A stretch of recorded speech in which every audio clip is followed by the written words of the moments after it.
Today on Sekulow, the growing Iranian threat under the Biden administration.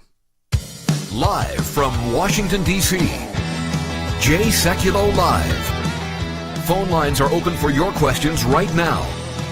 Call 1-800-684-3110. That's 1-800-684-3110.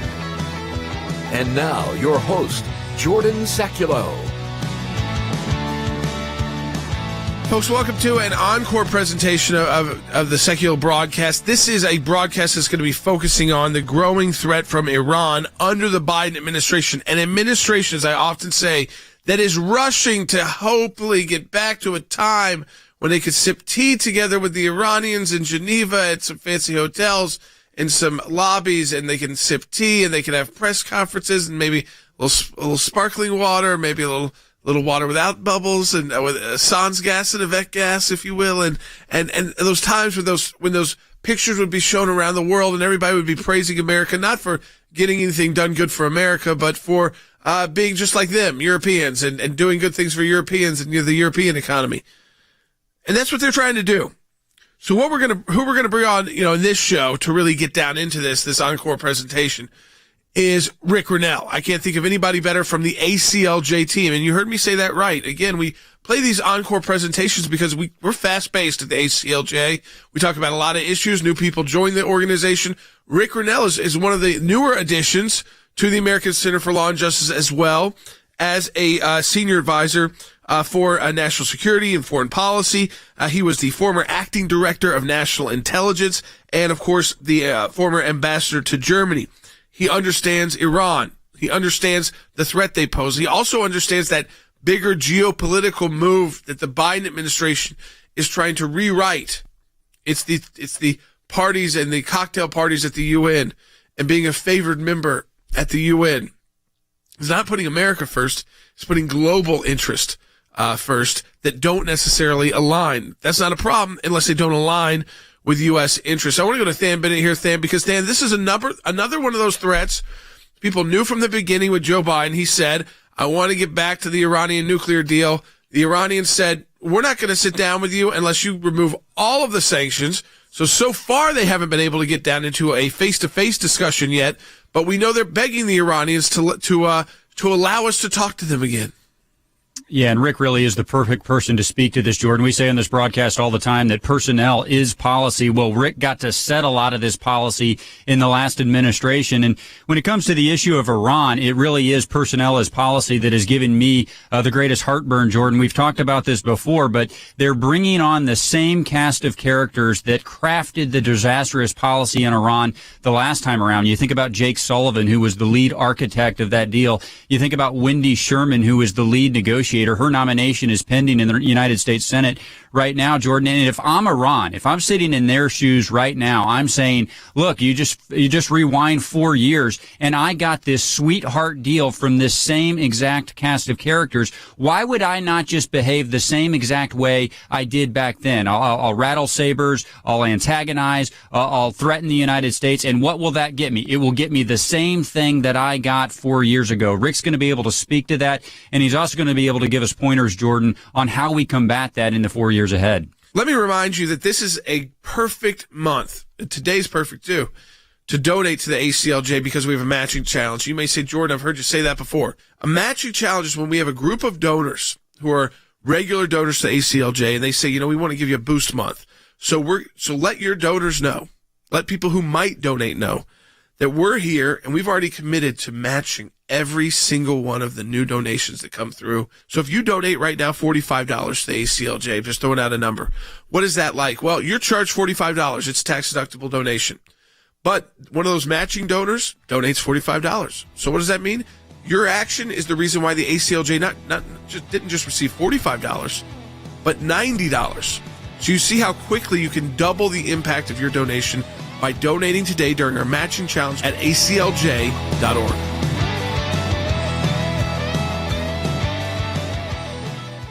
tensions are heightened in the Middle East. Iran shooting off its own missiles in a drill in the country's desert capable of hitting U.S. bases in the region. The president has said that if Tehran resumes strict compliance with the 2015 nuclear agreement, the U.S. would rejoin as a starting point for future negotiations. This is a Biden administration that is saying, Iran, we're going to lift economic sanctions, we're going to rejoin the nuclear deal. So you would think if they thought that the Biden administration approach was the correct approach, rushed right back into the failed Iran nuclear deal, and Iran will suddenly be nice. And yet it's the opposite. Iran also informed the UN it would begin enriching uranium to 20% at its Fordo facility. That puts Iran one step away from creating weapons-grade uranium. The Iranians are desperate, but they know how to negotiate from a position of strength, and that's exactly what they're doing. The Biden team will build up consensus as an amazing initiative and an amazing word.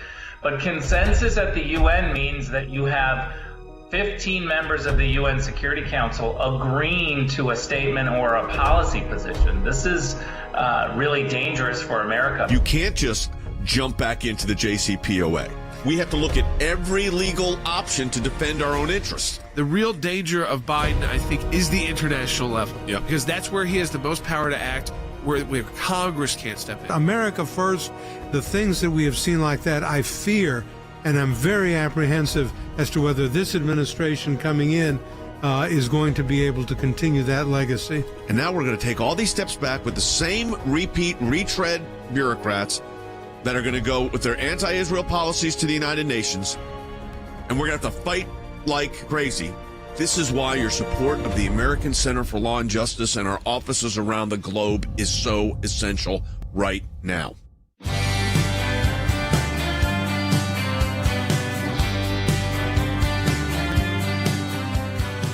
All right, welcome back to Jay Sekulow Live. It's Jordan Sekulow. This is a special broadcast. We want to bring in our senior special advisor, Rick Grenell. Usually, Rick is able to join for a segment or two. It's been a busy time, but he is a special advisor to the ACLJ, will provide that for us, and that is going to be critical because of the threats we face. And we just generally got into that in the first segment, Dad, but now we're going to start going through this kind of specifically. Yep. I know one that's kind of on the top of everyone's mind. Rick's been talking about it a lot too, but he's also said there's a lot more there than just Swalwell and what we've heard about Swalwell. And again, I mean, I think it is tip of the iceberg on China's threat to the U.S. We focus so much because of the focus the Democrats had on Russia. It was all, not that that's not a threat, by the way, and there's no threat from Russia. They did a major hack on the U.S. The last couple days. But China, so many on the left are afraid to call China a threat, or you're xenophobic if you call China a threat because of money. Because of business, whether it's the film industry, whether it is the NBA, whether it is any major company, because of the business interests they have. So they look past the other way on the human rights violations, the imprisonment, mass incarceration, concentration camps of Muslims in China. And you would think the left would be all over that. No, they're not. No, I mean, and we've seen now they infiltrate congressional offices. That's no big deal, but they impeach presidents over phone calls that 35 people are on. Yeah, so let's start with China, because I think it's made a lot of news because of Eric Swalwell, the congressman. Yes, but the fact of the matter is that it goes much deeper than that. And Rick, what I wanted to get to first was, I mean, we talk about China before we even get into the national security threat. You look at what they do to minorities in China. And a minority in China is defined as anybody that's not a member of the Communist Party. And also, and I need to say this, for religious minorities in China, and I've been to China. I have met with the lawyers that represent the underground churches. And I got to tell you something. It's unbelievably impressive people, unbelievably impressive spirit, but unbelievably oppressed. And dangerous. Where they literally will arrest the pastor in the middle of a sermon. And I went to one of the state churches, the government-sanctioned churches. Rick, I don't know if you've ever had this experience in your travels, but in China they have it's called the Three Self-Patriotic Church. Yep. And that's the Christian church. And the pastor's sermon, when it began, I'm listening to it translated, obviously, is a good sermon. The importance of the gospel, helping the poor, Jesus. I mean, it was good. But then in the middle of the sermon, he stops and says, but of course, none of this could happen without the government and without the party allowing us to be able to do these things. So he has to give this nod to the government. Then for what we would call the more typical, I mean, it's not they're evangelical churches, but it's a completely different cultural environment. They are worrying about, they're looking at the door to their houses or their office buildings where they're meeting to make sure the police aren't going to come in. Because all being monitored. Horrible human rights abusers. I mean, unbelievably. So it's like when we the Iranians, that's another one. They throw a pastor in jail, they throw gays off of buildings, and this administration's going to start negotiating. But let's focus first on China. Looking at the threat, I got that off my chest. China bothers me because we've done work there, Rick, for years. And these people go through it's horrific. Yeah, look, I've spent 8 years at the UN dealing with the Chinese and the spying and the duplicity. You hit it right on the head, Jay. We've got a huge problem, a growing problem with China. And it's not just in politics, it's in academia. You and I have talked a lot about how our work can really penetrate into academia and the Chinese influence there at all of our schools. That's something that I'm looking forward to doing in the new year with you. Look, we as Christians right now are feeling the brunt of COVID, and we're feeling like we can't express ourselves and that we don't have the ability to go to church and worship the way that we want to. But imagine being in a place like China or in a place like Iran.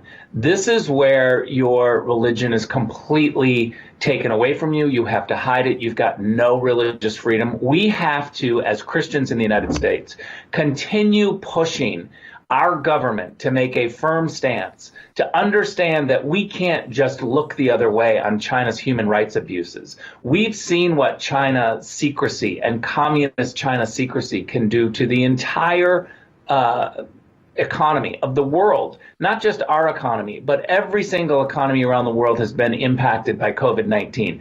The secrecy of the communist Chinese ways is why we are in this dilemma. They were not honest with us up front, and we all know because the U.S. intelligence agencies collectively sent out a statement, a rare statement, saying that China is where COVID-19 originated. They should have been much more honest with the world, with the UN, with WHO, with the United States, and all countries to say what they were dealing with. They knew it when they shut down all of these flights from Wuhan to other cities in China, but allowed flights to go from Wuhan to other parts of the world. They knew exactly what they were doing, and this is what we're dealing with. China is a crisis for the United States. We must really push our government, and in this next year, it's going to really be incumbent upon Christians and activists to make very clear that we cannot have a country like China that is doing all sorts of business with American companies, systematically having human rights violations and abuses. That is just unacceptable. And I think that we're going to have to get a louder voice to make clear that working with China and looking the other way is unacceptable. And Rick, I mean, we've seen this now with the Swalwell matter, which you've talked about a lot, I know, but but for our audience, I mean, you said this is it's like the tip of the iceberg. There's so much more there, and then you see the Nancy Pelosi, they're just like shrugging their shoulders. Yeah, we knew about it, but that happened, and yet they're put on the Intel committee. And I mean, that's just one example of one congressman that has access to a lot of classified information, was calling the president a Russian agent throughout this time period.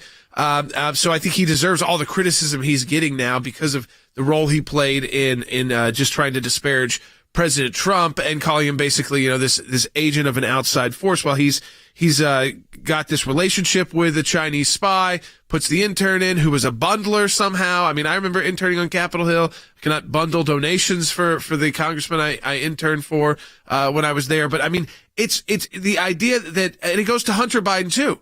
The shrugging of the shoulders. Now they're starting to pick up some on Hunter Biden.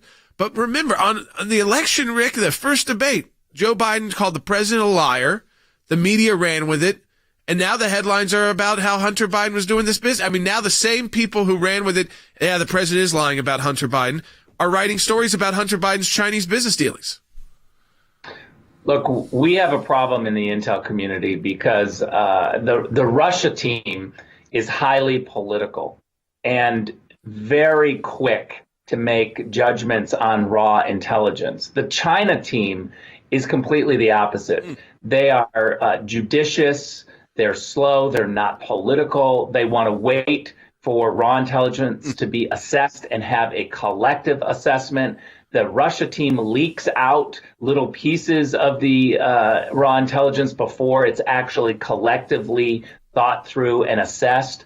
This is a real problem because what's happening now, because of this problem in the intel community, we've seen Democrats completely downplay the China threat. And that plays right into the COVID-19 problem. Look what we've just experienced through this last election period. Yep. We had a whole bunch of Democrats mocking the threat from China and really giving Beijing's line. I think that we've got to get to the bottom of this and understand why are so many Democrats, and let's be honest, several of them in the San Francisco area are all taking the Beijing line, downplaying the Chinese threat. And they're doing it not just on the supply chain issue or engagement with China, but on COVID, on the election threat. It just seems to be on every issue. What China wants is what Democrats keep saying,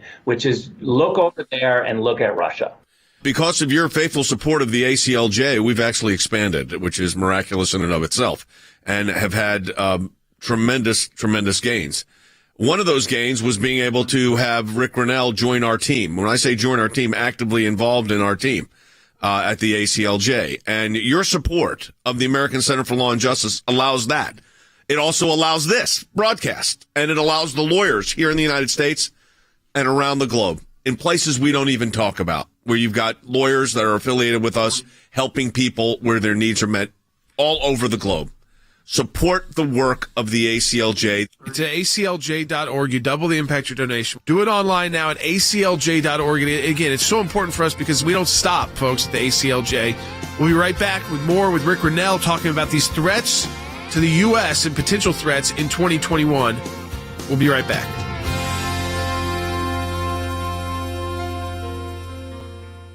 I was at a board meeting at Jews for Jesus, and the executive director said, we've got a case. The Supreme Court had just granted review. It was about literature distribution at airports. We wanted to have the Bible study meet in the school, but it turned into a problem when the principal said, no, you can't have it. I told her that I wanted to sing Noel, and she said, the principal said that we can't have anything to do with Christ in our songs. We marched around the country defending evangelism in Chicago, in Boston, in New York, Atlanta, Texas, Southern California, Northern California, and points in between. We got a letter one evening from the IRS saying they wanted all this information that we all knew immediately was not right. How do you fight the government? How do you fight the IRS? Tea Party groups say they're being targeted by the Internal Revenue Service, and they're enlisting the aid of the American Center for Law and Justice. They were trying to shut groups down that they disagreed with.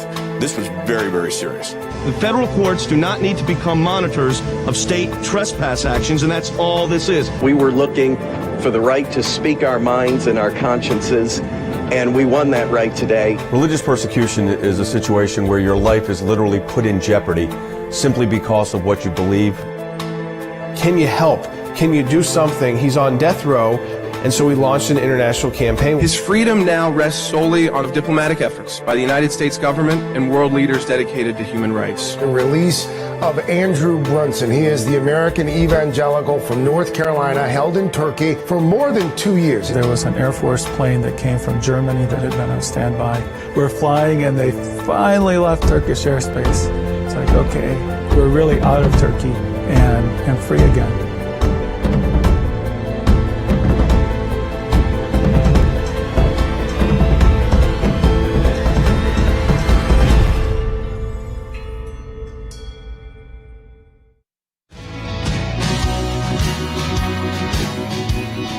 Welcome back to Jay Sekulow Live. This is Jordan Sekulow. Rick Grenell, our special advisor to the ACLJ, has joined us today talking about the potential threats and ongoing threats to the U.S.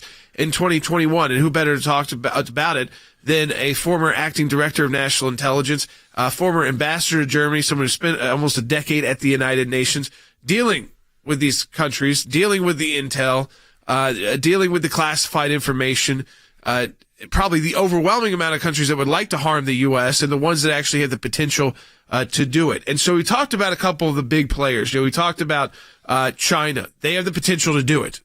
Russia, they show that they do it through hacking. Russia in a minute. Yeah. But they've shown through just recently, a few days ago, the hacking that they can do on major businesses on our Intel committee.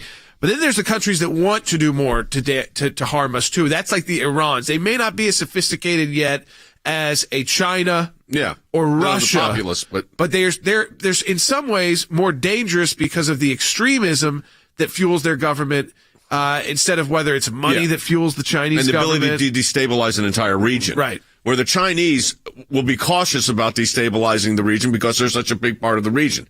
The Iranians, on the other hand, and we know we have an office in Jerusalem, of course, but we have done work on the Iran issue, the Iranian issue, and Iran, the approach to Iran under the Trump administration was isolate, build coalitions around them that support Israel and Israel supporting them, UAE, Morocco, Bahrain, Sudan. I mean, more coming. Change the whole dynamic. Now, I always start with the fundamental abuse of a society. Here's the fundamental abuse of the Iranian society. Persians are great people, really great people, great history. I mean, tremendous history. Just really great people. We know a lot of them.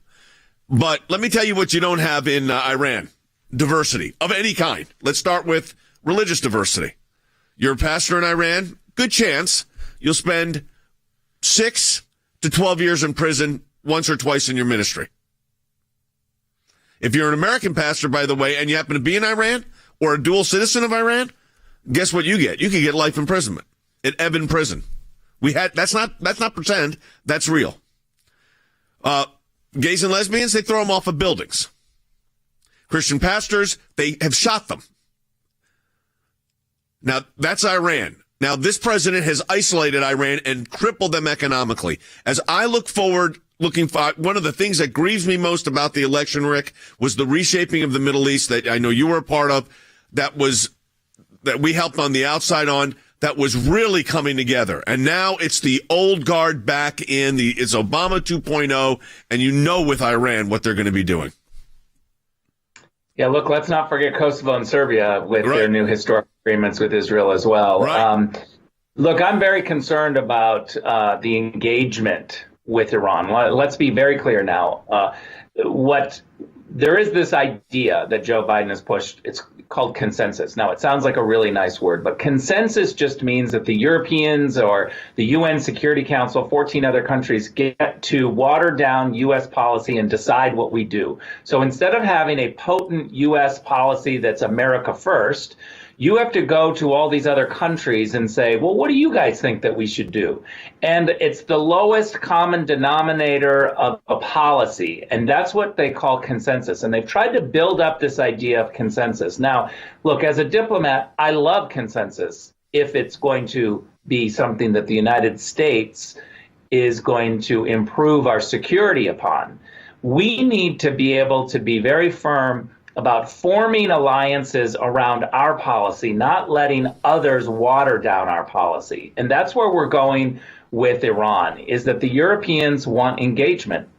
They want to be able to say, if we just engage a little more with Iran and maybe do some trading, that the regime and the mullahs will just suddenly see the light of day, and they will start moving towards the rule of law, capitalism, and greater forms of democracy. Now, let's look at what we've tried with China. 20 years ago, we did that. We thought, let's engage with China. Let's put them into the WTO, the World Trade Organization. Let's see if engagement would actually work. I'm all for engagement. President Trump has tried engagement with the North Koreans. But at some point, you have to be smart about your engagement to have a benchmark and to say, did our engagement work? I think that we need to face the music, and we should have faced the music about 15 years ago, that trying to get greater cooperation with China by getting them into the WTO didn't work. We have seen human rights abuses get worse. Look at Hong Kong. Look at our companies that have their technologies stolen. WTO has not only failed to stop the theft of Chinese of U.S. intelligence and U.S. Technology, but it's also allowed the Chinese to be able to pretend like they're part of the international community working in cooperation when they have absolutely come at us in every possible way. This is where we're going with Iran. This is what the Biden team wants. They're going to start talking about consensus and engagement on Iran, and we need to stand firm against it. How do we tell our folks that are millions listening to us right now, hundreds of thousands watching us, how do we engage when an administration is taking contrary positions? Look, I believe that transparency is important. So we're going to have to push the administration, and maybe that means going to court and taking people all the way to the end to say, you must show us or stop doing something that you're doing. So we need legal challenges. I think that it's incredibly important for organizations like ACLJ to be funded. This match is unbelievable. So I would just say to people, take action. Prayer is fantastic. Talking about it on social media is amazing. But you got to take action and be a part of the ACLJ because we are taking action. I would not be a part of this organization if it wasn't about action. And I love the fact that we have smart people sitting around a table to figure out what are we going to do to push transparency, to fight in court legally. This is why we have a constitutional rule of law that allows people like you and I and the Trump campaign or anyone to petition the courts and to bring your case to an independent judiciary when you feel wronged. You got to have representatives. If you don't have representatives of people fighting for you, then your voice is lost. And that's what we want to do is be able to be transparent and fight in court where needed. That is the key with the ACLJ. You know, yes, as we've said, if you love this broadcast, your donation goes to assist us with keeping this broadcast in all the stations, all the different places you see it. But most of what that donation goes to is the work, is what Rick is talking about, is the actual work, not just talking about issues. That's important too, informing you, but getting the work done in courtrooms around the world, with offices around the world. Support the work of the ACLJ. You double the impact of your donation. Donate today at aclj.org. That's aclj.org. We'll be right back in the second half hour. Here's what I want to say to our ACLJ members, or for those of you that enjoy watching this broadcast, whether it is going after the deep state, whether it is litigation that we're engaged in, whether it is defending the persecuted church and getting individuals out of prison in other countries because of their faith, whether it's training lawyers to fight for religious liberty, not just here in the United States, but around the globe, whether it is producing a daily 1-hour live television and radio broadcast heard on thousands of radio stations, on TV platforms, on social media platforms. Your support of the ACLJ enables us to do all of this. We want to encourage you to support the work of the ACLJ. We're in a matching challenge campaign. Any amount you donate, we get a matching gift for. Go to aclj.org today. That's aclj.org. Live from Washington, D.C., Jay Sekulow Live. Phone lines are open for your questions right now. Call 1-800-684-3110. That's 1-800-684-3110. And now, your host, Jordan Sekulow. Hey, welcome back to Sekulow. We have a very special announcement. We announced who that is, former Secretary of State Mike Pompeo. He is joining us in studio today on Sekulow. He's with us and with the team. It is great to have Secretary Pompeo. He is going to serve as the ACLJ's Senior Counsel for Global Affairs. Secretary Pompeo, thank you for joining us today. Oh, my goodness. It's great to be with you. It's great to be with you today, and it's great to be part of the team as well. Well, listen, we're thrilled to have you, and I want to start to get right into this because I think it's important for our audience. Obviously, with your most recent experience, I mean, you served as CIA director also, of course, and I remember you as a congressman, but as Secretary of State, I want to get into kind of globally how you, obviously there's a shift in policy now. We know that shift's going to be real. We know that there's going to be implications. How do you see if you're looking at a world map right now, what do you see? So the biggest challenge that our kids and our grandkids are going to change undoubtedly comes from the Chinese Communist Party. It is a atheist, Marxist-Leninist, communist organization. We know, right? We know how these work, right? We know what it means for people of faith. We know what it means to ordinary people who just want to live their lives. And then we now know what it is their intentions are for the world, the threat that it poses to the United States of America. We can never forget the challenges from counterterrorism. It's now 20 years on from 9/11. Yep. But make no mistake about it, the Middle East is still a place where you have an Iranian regime, a theocratic, kleptocratic regime and leaders. And they, too, view the United States as the great Satan and haven't given up on the fact that they may be able to roll this administration. I want to go back to the situation with China for a moment and talk about that, because it's not just, we look at, when we're dealing with legal issues, sometimes I'll call on the international stage especially, I'll say we're engaged in lawfare. You got these regimes utilizing the usually international tribunals to get their way. And it's a form of warfare, but it's without bullets. It's in the legal process. The Chinese, the threat to me, as looking at it, is you've got both an economic threat and then the political threat. And then there's kind of the global aspect of that is their desire, and they've been always very clear about this, is they want control. Yeah. No, we should never forget. So the economic piece of this has an enormous national security implication because it turns on the most capable high-end technologies that the world knows, whether it's artificial intelligence or machine learning. And we've made this enormous mistake. We've allowed them to come steal it from us. And we've invited them into our universities. We've invited them into our research institutions. We've provided U.S. taxpayer money to underwrite this research, and we've allowed them to be in places we should have never let them be in it, as they've used it to their advantage. And to your point about the legal system, they've pretended to comply with these legal things around the world and claim that they're a nation that wants to be part of a normal civilized world, while all the while benefiting from an unequal set of rules. And the good thing about our administration is we didn't let that happen. Every place we confronted them, every place we encountered them, we demanded that they be fair and reciprocal and they behave in a way that normal nations behave. Yeah, I think staying on China is good right now. Yeah. Yeah. I mean, so this is obviously everybody is focused on China. I mean, still with COVID, we see that the Biden administration rushed to join the World Health Organization. We had the one American on the panel said we should just blindly accept their finding.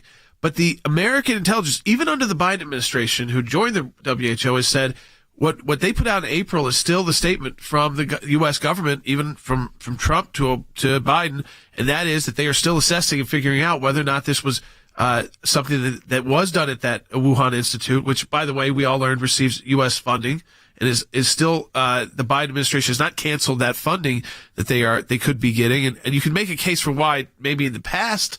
But now in the future, it's tough to make that case. But I mean, those threats too, people still wonder how much, because they destroy all the evidence. They make themselves look guilty, and even whether they are or not, when you destroy all the evidence and then let the inspectors go in, it's pretty tough to come out. And our intelligence community will not go by what the WHO said.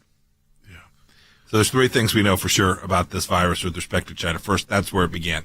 It is, in fact, the Wuhan virus. This is indisputable, in spite of enormous propaganda where the Chinese have tried to foist it on America, saying that it came from frozen foods or from America's laboratories. This is just nonsense and propaganda.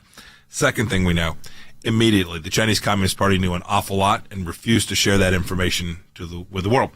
Right? Your responsibility as a global player says if you've got a problem, you make sure and keep everyone safe. They didn't. They closed down travel inside of China, but allowed people to travel to Milan and all across the world, spreading this virus. And they knew better. They knew that human-to-human transmission was taking place. Finally, we know they operated this lab.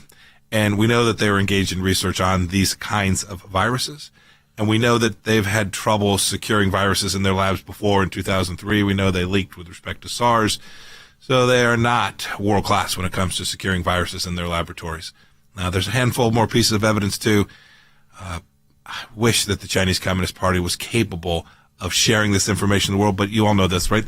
Just like with Chernobyl, just like with communist regimes all along, they close down, they disappear people who have the information that could help the world solve this serious problem. It's great, and as we start this half of the broadcast off, welcome you here. We're thrilled you're here. My goodness, it's wonderful. It's wonderful to still be with you. You all have been most gracious to me for my entire time in public service, and it's important work that's done here, and I'm glad to be a small part of it. No, we appreciate that. When we come back from the break, I want to get into the Abraham Accords. That was a big, big moment. The Golan Heights, another big moment. The moving of the embassy to Jerusalem. All of those very, very significant issues. We'll get into all of those. Yeah, let me encourage people, too. If you're watching this online, if you're on Facebook, if you're on YouTube, I know we're talking to all of our 1,000+ radio stations and Sirius XM as well live. But if you're watching this, I'd encourage you because it's unique that the Secretary of State Pompeo is in the studio with us today.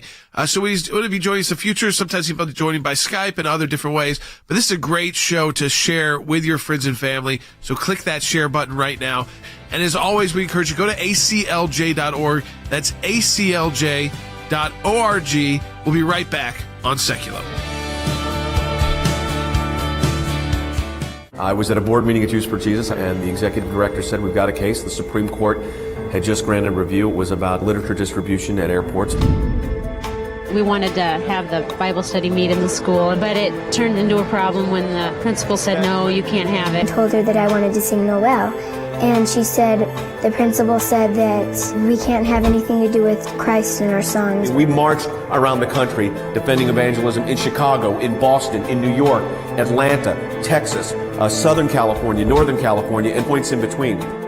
We got a letter one evening from the IRS saying they wanted all this information that we all knew immediately was not right. How do you fight the government? How do you fight the IRS? Tea Party groups say they're being targeted by the Internal Revenue Service, and they're enlisting the aid of the American Center for Law and Justice. They were trying to shut groups down that they disagreed with. This was very, very serious. The federal courts do not need to become monitors of state trespass actions, and that's all this is. We were looking for the right to speak our minds and our consciences, and we won that right today. Religious persecution is a situation where your life is literally put in jeopardy simply because of what you believe. Can you help?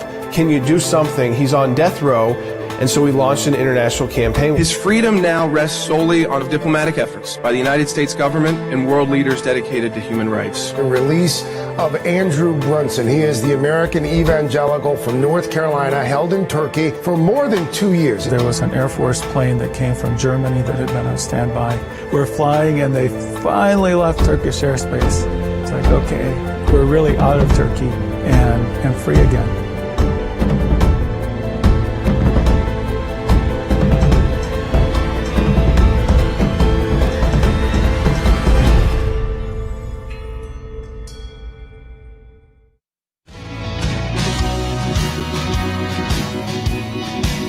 All right, welcome back to Sekulow, and we are very, a new member of our team. That's a special guest. It's not a special guest, not a guest, a member of the team.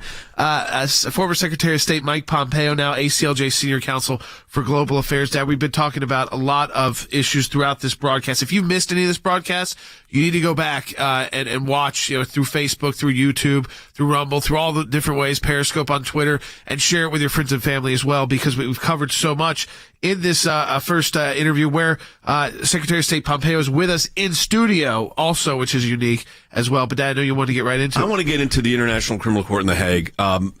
In future programs, we'll talk about the success of the Abraham Accords.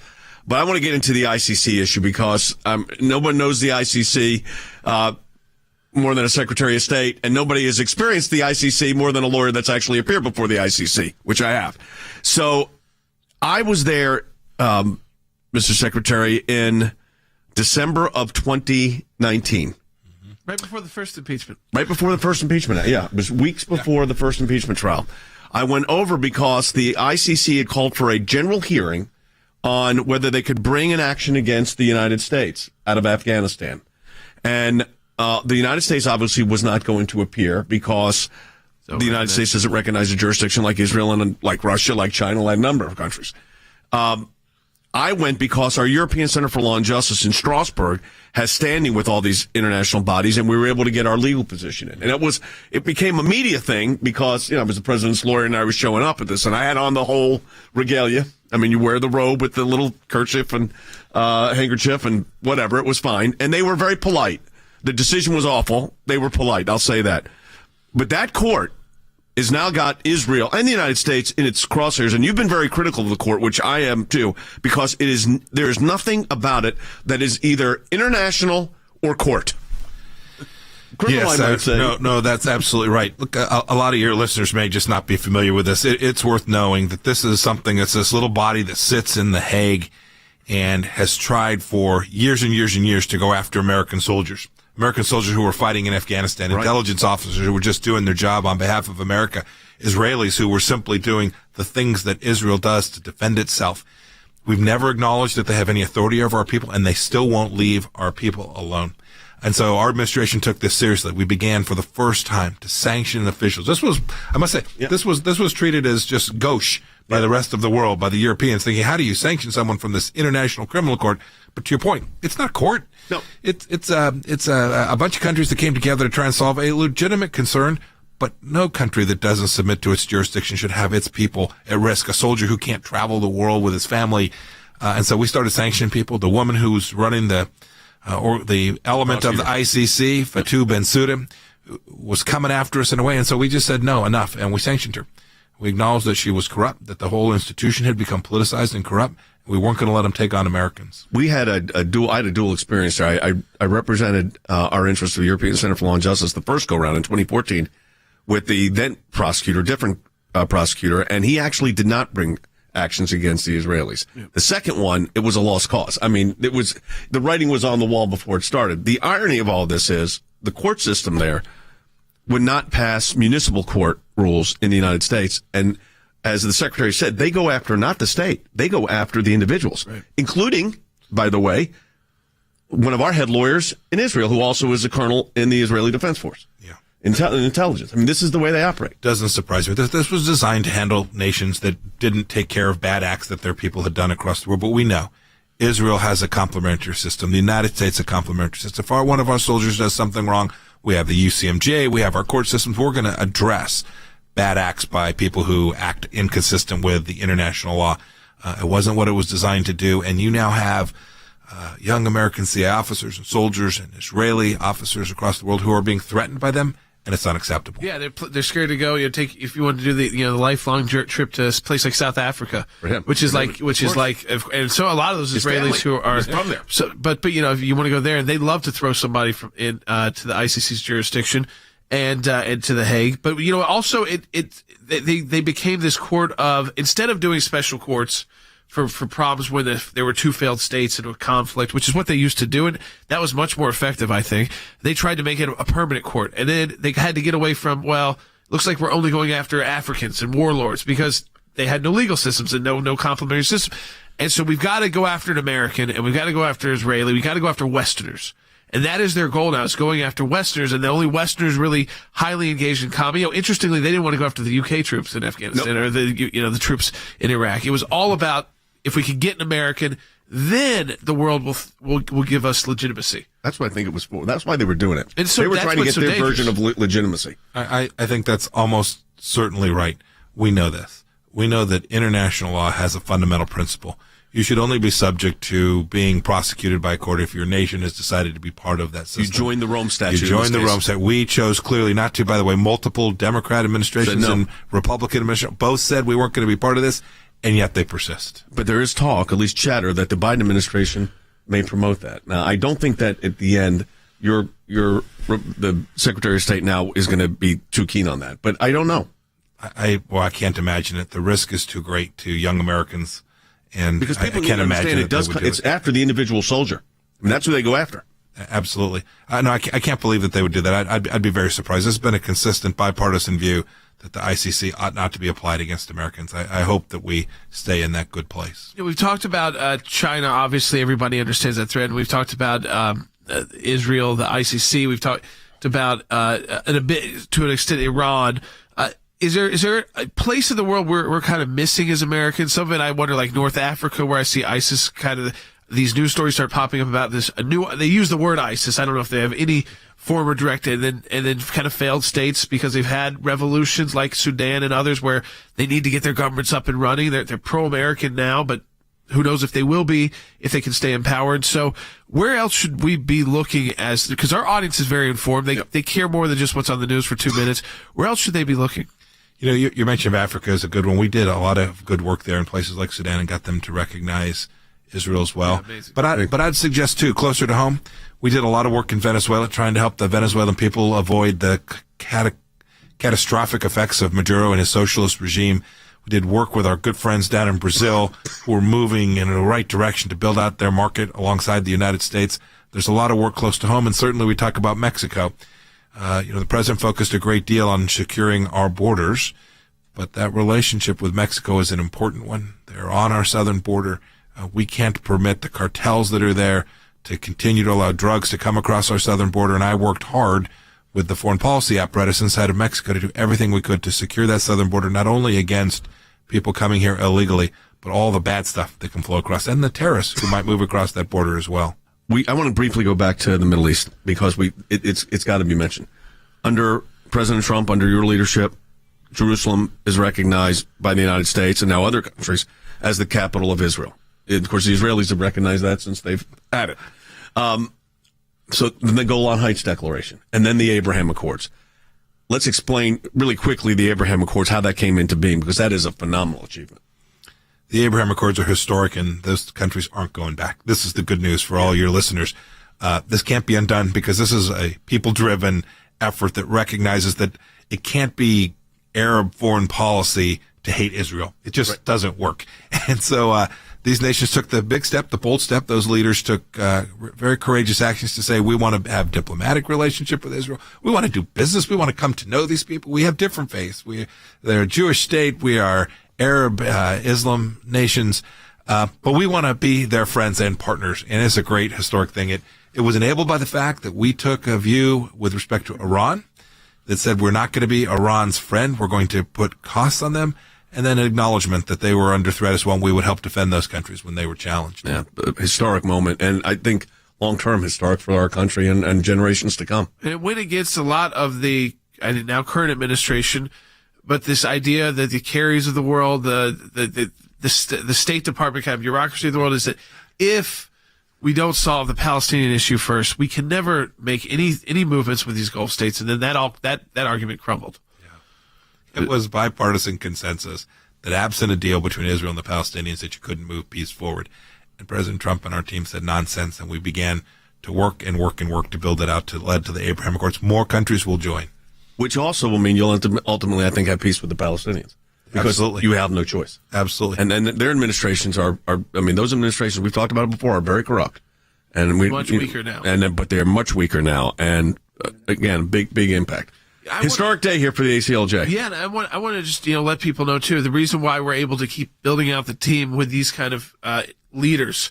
It started with Rick Grenell and now with former Secretary of State Pompeo, who are just leaving and now coming to you with this information is because of your support for the ACLJ.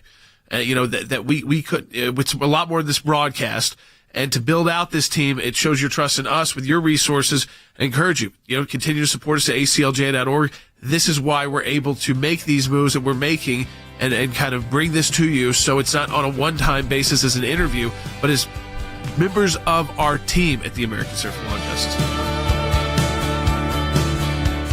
Tensions are heightened in the Middle East. Iran shooting off its own missiles in a drill in the country's desert capable of hitting U.S. bases in the region. The president has said that if Tehran resumes strict compliance with the 2015 nuclear agreement, the U.S. would rejoin as a starting point for future negotiations. This is a Biden administration that is saying, Iran, we're going to lift economic sanctions. We're going to rejoin the nuclear deal. So you would think if they thought that the Biden administration approach was the correct approach, rushed right back into the failed Iran nuclear deal, and Iran will suddenly be nice. And yet it's the opposite. Iran also informed the UN it would begin enriching uranium to 20% at its Fordo facility. That puts Iran one step away from creating weapons-grade uranium. The Iranians are desperate, but they know how to negotiate from a position of strength, and that's exactly what they're doing. The Biden team will build up consensus as an amazing initiative and an amazing word.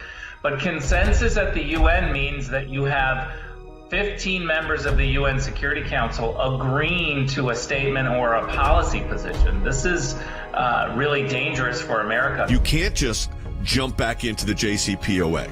We have to look at every legal option to defend our own interests. The real danger of Biden, I think, is the international level. Yeah. Because that's where he has the most power to act, where Congress can't step in. America first, the things that we have seen like that, I fear, and I'm very apprehensive as to whether this administration coming in is going to be able to continue that legacy. And now we're going to take all these steps back with the same retread bureaucrats that are going to go with their anti-Israel policies to the United Nations, and we're going to have to fight like crazy. This is why your support of the American Center for Law and Justice and our offices around the globe is so essential right now. So just in case you missed it today, I want to make sure you understand, we have a big announcement at the American Center for Law and Justice. As you know, we've been building out our foreign affairs, national security team at the ACLJ. And today we can announce, if you didn't catch it earlier in the broadcast, that former Secretary of State, CIA Director Mike Pompeo is joining the ACLJ as Senior Counsel for Global Affairs. He is joining us in the studio today, here with us, and we've been talking about China. We've been talking about broadly kind of the threats facing the United States, the new administration, and now getting into the Middle East. All right, let's. I'd like to turn our attention to the Middle East. I think, obviously in the months ahead we'll have more on China in the days ahead. But let's talk about the situation in the Middle East specifically. We're going to get to the Abraham Accords, but I think we have to start with the big threat. And that's been a threat that has been existing for a long time, since 1979, and that is the threat from the Islamic Republic of Iran. I have written a book on it. You were the Secretary of State dealing with it. We talked about the Chinese being a threat. Iran's and their proxies, and they have many in the Middle East, have caused havoc, continue to try to cause havoc. What's your sense of that threat? Jay, I remember when I was a member of Congress, this is what we spend most of our time when I came on your show talking about the risk it presented to religious freedom and, frankly, just the risk it presents to the United States. The good news is that we diminished Iran's capabilities during our 4 years. We put enormous economic pressure on them. I remember, too, Jay. I remember people saying, if it's just America, this can't have any effect. Well, it was mostly just America on this issue, and we had enormous impact on the regime. We convinced Gulf states, the Israelis, that if we got this right, we could diminish the threat of terror, the threat from a nuclear weapon, and we didn't need to be part of this crazy deal that was going to create a pathway for an Iranian nuclear weapon. And we were well on our way to doing that. It looks like this administration is going to change course and underwrite this theocratic regime again. Last time they sent pallets of cash, they allowed $1.9 billion. They allowed the Iranian regime to step up its game across the world. That is bad for America. It's terrible for Israel. It's bad for the Gulf states as well. I hope this administration will understand this isn't 2015, and this is serious business for security people in Kansas, like my home state, and people all across our country. I know our listeners they're now concerned once again, and they weren't concerned about this under the Trump administration when you were Secretary of State and CIA Director at all. But that is Iran back now on a path, or will the Biden administration put them back on a path? It seems like, again, they're rushing. They want that face-to-face again. They want to sip tea with Zarif. They want to have that conversation. Are we putting them back on that track, and we being the United States government under the Biden administration, to like almost legally obtaining nuclear technology so they'd have the bomb? If the last 4 years demonstrates anything, is that the Iranians respect one thing: strength. And if there's a second thing, it's that if you appease them, if you hand them money and wealth, they're going to continue to build out their capabilities. It's the wrong direction. It's the direction that, frankly, Europe had wanted to go as well. We were there standing athwart this, saying, no, we're not going to permit this to happen. And we had a real impact. We diminished the capacity of Hezbollah to threaten Israel. We diminished what was taking place in Iraq from the Shia militias. We didn't put it all to bed, but we made an awful lot of progress. I want to talk about the proxy aspect of what the Iranians do, because when we talk about the threat in the region, in the Middle East, we talk about what Iran's up to. They use proxies, even proxies that don't necessarily share their particular brand of Islam. They will cross over, so to speak, the Sunni Shia divide because of their common interest in harming Israel. Hezbollah, Hamas. The proxy aspect of Iran and the depth of that. You saw it firsthand both in CIA and as Secretary of State. No, I did. I saw it up close, and we made a decision early on in the administration. We made a communication to the Iranians that said, we are not going to allow you to get away with using proxies. What do we mean by that? If a Iraqi Shia militiaman underwritten by the Iranians attacks an American soldier in Iraq, we're coming to Iran to impose costs on you. That is hard to do, but we made clear that's what we're going to do. This week you saw this. You saw what looks to have been an Iranian-sponsored attack that injured an American and killed a contractor inside of Iraq.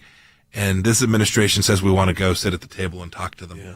They will interpret that as a free pass to hurt Americans. This is all gets me back to this administration, because you joined early with the Trump administration as CA director.